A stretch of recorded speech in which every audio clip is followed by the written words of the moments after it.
the last type of transformation that we talk about, a horizontal dilation. So we're going to take a function and we're going to horizontally dilate it by multiplying the horizontal variable or the input, the x value. So let's look at this. We're going to start with the function, the square root of x. So that's what I call f naught or f0. Right, the square root of x should give me a square root of 4, 2.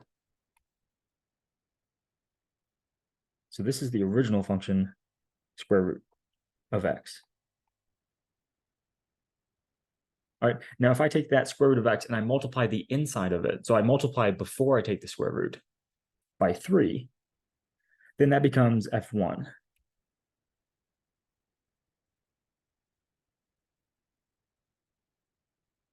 So by multiplying the horizontal axis by 3, I'm multiplying it by a number bigger than 1. You might think that it's going to give you a horizontal stretch, but it kind of does the opposite. It shrinks you horizontally. In fact, let's look at a point. That was square root x. This is square root 3x. So let's think. Square root of x is going to equal a 2 when x is equal to 4. Right? There's x is equal to 4. The square root of x gives you 2 at 4. Now, the square root of 3x will give you a 2, but it's not going to happen when x is equal to 4. If we solve this, I need to square both sides. And solving for x, I get x is equal to 4/3. So the green function, f1, reaches 2 at 4/3.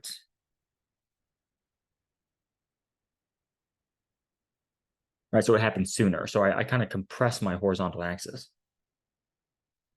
And if I look at f2 of x, which is multiplying the inside by 1/3, so this is going to give me a horizontal change, a horizontal dilation. It is going to be a stretch, though.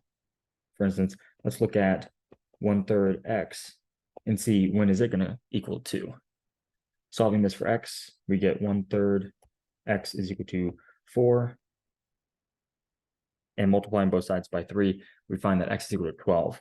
So f2 of x, this function doesn't hit 2 until over here at 12.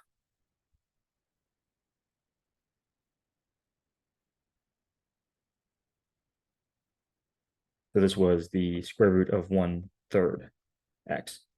So if you have a function and you want to horizontally dilate it, you need to multiply the x value, the input, by some number before you plug it into the square root function, or before you plug it into the function. If a is bigger than 1, like in this case, it gives you a horizontal compression. If a is smaller than 1, it gives you a horizontal stretch.